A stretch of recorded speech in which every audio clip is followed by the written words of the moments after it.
You earn a good income, but you're always short on cash and your savings are stuck. Sound familiar? The truth is, your salary isn't the problem. The real issue is the harmless daily habits that are silently sabotaging your financial future. In this video, I'll expose 5 common money habits that are quietly keeping you broke, especially if you're over 35. If you're ready to break the cycle of earn, spend, struggle, and finally gain control, you need to see what they are. Habit 1. Spending first, saving later. Have you ever wondered why, despite working hard for years and earning a decent income, you still feel like there's never quite enough money? Each month, you juggle expenses, manage countless bills, yet your savings account stays thin and plans for the future keep getting postponed. If this sounds familiar, you might be falling into one of the most common yet quietly destructive money habits: spending first and saving what's left. Many people, especially those over the age of 35, are still living by an outdated financial model. They get paid, cover their bills, spend on personal needs, shopping, entertainment, and only if there's money left over, they consider saving. In their minds, they tell themselves, "I deserve to enjoy life first, I'll save later," or "I'll save when there's something left." It sounds reasonable, even feels like a natural way to manage money, so much so that it's become a subconscious reflex for many adults. In the short term, this habit feels good. It allows you to live more comfortably, avoid feeling restricted, and not give up the things you love. After years of hard work, who wouldn't want to enjoy a little freedom? And yes, being financially free in the moment can make life feel lighter, at least for now. But the real cost of this lifestyle shows up over time. When spending always comes first, saving becomes optional, something you only do if you're lucky. That means there's no emergency fund when your car breaks down, no financial cushion when medical bills spike, and no backup plan if you lose your job in a recession. It also means no money set aside for investments that could have helped your wealth grow over time. Then, one day, retirement looms closer than expected and panic sets in. Not because you didn't work hard, but because your money was never prioritized for the future. And here's the thing. This habit doesn't exist because you don't know how to save. Many middle-aged adults fully understand the importance of saving, but they're stuck in the cycle of a busy life, where everything costs money, and there's always a good reason not to start just yet. So how do you break free from this loop? The answer is simple, but incredibly powerful. Pay yourself first. That means the moment you receive your income, don't wait until the end of the month to see what's left. Choose a fixed percentage, say 10%, and transfer it straight into savings or an investment account. Whatever remains is what you're allowed to spend. By doing this, you're treating savings like a non-negotiable bill, just as important as rent, utilities, or insurance. And if 10% feels too high right now, start smaller.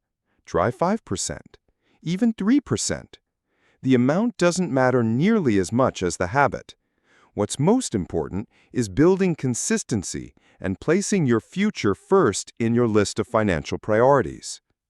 Studies show that when you set money aside up front, you're unlikely to feel deprived. Why? Because humans adapt quickly. If your spending budget tightens, you'll naturally adjust your shopping, lifestyle, and entertainment choices to fit. But if you wait to save whatever's left, chances are there won't be anything left at all, month after month. That's why many financial experts call this habit a form of gentle discipline, a small decision that creates massive long-term impact. Because when you build this habit, you're not just growing a savings account or an investment portfolio. You're developing a proactive money mindset, one where you control your cash flow instead of letting it control you. There's also a powerful psychological shift that happens when you prioritize saving. You start to feel progress, momentum. You begin to feel that you're building something, that you're actively shaping a more stable future. And that feeling matters, especially in midlife, when rest becomes more important, long-term security becomes more urgent, and peace of mind starts to outweigh short-term pleasures. So here's the bottom line. You don't need to change everything overnight. You're not expected to become a financial expert or give up everything that brings you joy. But you do need to pause, reflect, and start making intentional choices with your money, so that every dollar you earn serves not just your present, but your years ahead. Saving before spending isn't about restriction. It's about deciding to value your future more than momentary indulgence. And when you start today, you'll realize financial security doesn't come from luck. It comes from the habits you choose, one day at a time. Habit 2. Not tracking your cash flow and having no idea where your money goes. For many in midlife, the end of the month brings a familiar, unsettling question. Where did all my money go? A glance at the bank statement reveals a story told in small, forgotten increments. Dinners out, impulsive online deals, and a steady stream of subscriptions. While individually minor, these expenses collectively erode a significant portion of one's income, silently inflicting long-term financial damage. This financial ambiguity is widespread, particularly among those over 40 who often forego the habit of tracking their spending. Living by guesswork, they hope for the best, avoiding the perceived complexity and stress of budgeting. It's understandable why tracking every dollar feels daunting. Life is already a whirlwind of responsibilities, careers, children, and aging parents, and adding personal accountant to the list seems overwhelming. Moreover, not tracking offers a false sense of liberation, a freedom to indulge without guilt. It allows for spontaneous splurges and weekend getaways without the burden of financial scrutiny. In the short term, this approach feels like less pressure, a way to breathe in a life full of constraints. However, this freedom is an illusion. Without understanding where your money goes, you cannot control it. Without control, you cannot plan, save with purpose, or invest strategically for the future you envision. You are not managing your finances. Your finances are managing you. The consequences are serious, creating a blurry financial picture where wasteful spending goes unnoticed. This reactive approach, driven by emotion and habit, leaves you vulnerable. When a crisis strikes, a job loss or unexpected illness, the lack of a financial cushion becomes painfully apparent, leaving you with no clear path forward. The good news is that taking control doesn't require becoming a meticulous accountant. A simple system can bring profound clarity. Start by dividing expenses into 3 core categories: essentials, housing, food, utilities; savings and investing, retirement, investment funds; and personal discretionary, entertainment, hobbies. This simple categorization quickly illuminates where your money is actually going, revealing areas of overspending and missed opportunities for wealth building. For those who dislike manual entry, numerous user-friendly apps can automate the process by syncing with your bank accounts. Dedicating just 10 minutes a week to review your cash flow fosters an intentional and proactive mindset. This practice is not merely about numbers, it's about understanding your lifestyle and habits. You begin to recognize patterns, identify emotional spending triggers, and see how marketing influences your choices. This empowers you to make values-driven decisions, aligning your spending with your long-term goals. Ultimately, knowing your monthly cash flow is fundamental to making informed decisions about mortgages, education funding, and retirement. It is the foundation upon which financial stability is built. By consistently tracking your expenses, you transform financial leaks into powerful tools for generating returns. Think of it as a regular health checkup for your finances, a preventative measure that builds a resilient financial immune system, ensuring peace of mind and security for every chapter of life. Habit 3. Not having an emergency fund. Life operates on its own timeline, indifferent to our readiness. An unexpected layoff, a sudden medical crisis, or a family emergency can strike without warning. For those unprepared, the financial shockwaves can destabilize lives for years. Yet a surprising number of people, particularly those navigating midlife, live without a crucial safeguard: a dedicated emergency fund.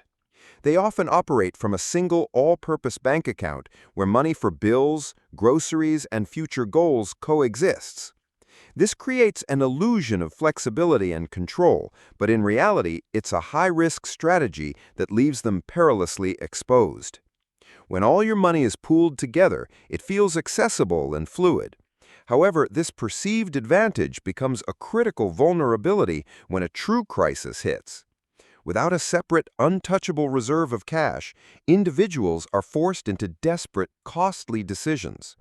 They rack up high-interest credit card debt, borrow from loved ones, or, most destructively, pillage their own retirement accounts, sacrificing long-term security to solve a short-term problem. Each of these actions erodes financial momentum. This setback is especially punishing in your 40s and 50s, a period when the luxury of time to recover and rebuild is significantly diminished. A financial stumble at 25 is a lesson. At 45, it can feel like a knockout blow. The solution is to build a financial firewall, an emergency fund that is intentionally separated from your daily cash flow. This isn't about hoarding cash, it's about creating a strategic buffer. The journey can begin with a modest, achievable goal, such as saving your first $1,000. This initial sum is often enough to absorb minor shocks, like a car repair or an unexpected medical bill, without derailing your budget. From there, the aim is to accumulate 3 to 6 months' worth of essential living expenses. This larger fund provides the stability to navigate major disruptions, like a temporary loss of income, allowing you to make clear-headed decisions instead of panicked ones. For this firewall to be effective, it must be segregated. Keep it in a high-yield savings account, unlinked from your primary debit card to discourage easy access for non-emergencies. The purpose of this fund is not growth, but protection. You must also establish firm rules. This money is exclusively for genuine crises, like job loss, medical emergencies, or urgent, unavoidable repairs. It is not for concert tickets, gadget upgrades, or holiday sales. Violating this principle defeats its entire purpose and leaves you vulnerable once more. Ultimately, an emergency fund provides more than just money. It provides invaluable peace of mind. Knowing you have a cushion allows you to face life's uncertainties with confidence rather than anxiety. It grants you a sense of control and resilience that is priceless, especially in midlife when stability becomes a paramount goal. Living without this fund is like driving a car without backup brakes. You might get by for a while, but you're one failure away from a catastrophic crash. Building this simple, disciplined habit is the foundational step toward securing your financial future. Habit 4. Paying only the minimum on your credit card. Credit cards are a modern financial necessity, offering convenience, rewards, and a safety net. Yet this very convenience masks an insidious trap, the minimum payment cycle. For many, especially those juggling midlife responsibilities, paying only the minimum feels like a smart cash flow strategy. It's a deceptive comfort, however, that allows a high-interest monster to grow silently in the background. The true cost of this habit is staggering. With average interest rates hovering between 20 and 25%, credit card debt is not a temporary burden, it's an active wealth destroyer. Every dollar paid in interest is a dollar that could have been invested and compounded for your future. While no safe investment offers a guaranteed 20% return, carrying credit card debt guarantees a 20% loss. This debt doesn't just delay wealth building, it reverses it, eroding your savings, damaging your credit, and trapping you in a cycle of payments that never seem to end. Escaping this trap requires a radical mindset shift and a disciplined action plan. First, you must reframe the debt not as a low-priority item to be chipped away at, but as a financial emergency. From there, commit to one of 2 proven payoff strategies. The avalanche method prioritizes paying off the card with the highest interest rate first, saving you the most money over time. Alternatively, the snowball method focuses on clearing the smallest balance first. This approach provides powerful psychological momentum, as each paid-off card builds confidence and motivation to tackle the next. Regardless of the method you choose, one rule is non-negotiable. You must stop adding to the debt. Continuing to use the card while trying to pay it off is like trying to bail out a sinking boat with a hole in it. Switch to cash or a debit card for your spending to break the cycle for good. If the debt feels overwhelming, do not hesitate to seek help from a nonprofit credit counseling service, which can often negotiate lower interest rates on your behalf. The freedom that comes from eliminating credit card debt is transformative. The weight is lifted, and your financial energy can finally shift from debt management to wealth creation, saving, investing, and planning for the future. For those in midlife, time is the most precious asset. Breaking free from high-interest debt isn't just a good financial move, it is the most critical first step toward reclaiming your financial future. Habit 5. Holding cash instead of investing. You might believe that keeping your money safely in a bank account is the wisest choice. Maybe you're risk-averse or fear losing your entire savings if you invest. So you avoid the stock market, real estate, or higher-yield retirement accounts entirely. This strategy brings immediate comfort. Your money doesn't disappear. You feel in control, preserving your principal. That sense of security is reassuring. But in reality, leaving your money idle often does more harm than good. Inflation is quietly eroding your purchasing power each year. Meanwhile, those who begin investing, even modest amounts, can double or triple their wealth over time thanks to compounding returns. Investing isn't a gamble. It's not about picking hot stocks or timing the market. Smart investing means choosing the right tools at the right time with the right strategy. And in today's world, you don't need to be a financial expert to do it. There are simple, safe, and sustainable ways to invest, perfect for midlife adults seeking stability.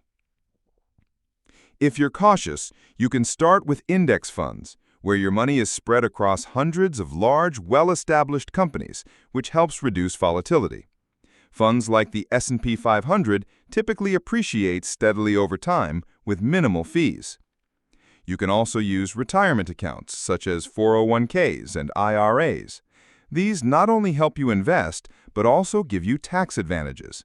Many employers even match your contributions, offering free money to accelerate your savings. Another crucial insight: you don't need much to start. You don't need to wait until you have $10,000. Investing just $50 or $100 per month consistently and early can make a massive difference. The power of compound interest isn't about how much you put in. It's about time and consistency. Yes, you might worry that investing is something you're not good at, or you may fear losing your entire investment. But here's the truth. Not investing is also a risk, just one that's invisible until it's too late. The risk of not investing is having inadequate funds for retirement, not keeping up with the rising cost of living, and needing to work longer just to stay afloat. The real question isn't, am I smart enough to invest? It's, am I patient enough to learn and start small? Thanks to today's technology, you don't have to manage investments alone. There are automated apps and tools that allocate money, reinvest dividends, and track performance even for those without deep finance knowledge. Think of investing not as gambling, but as nurturing your own financial future.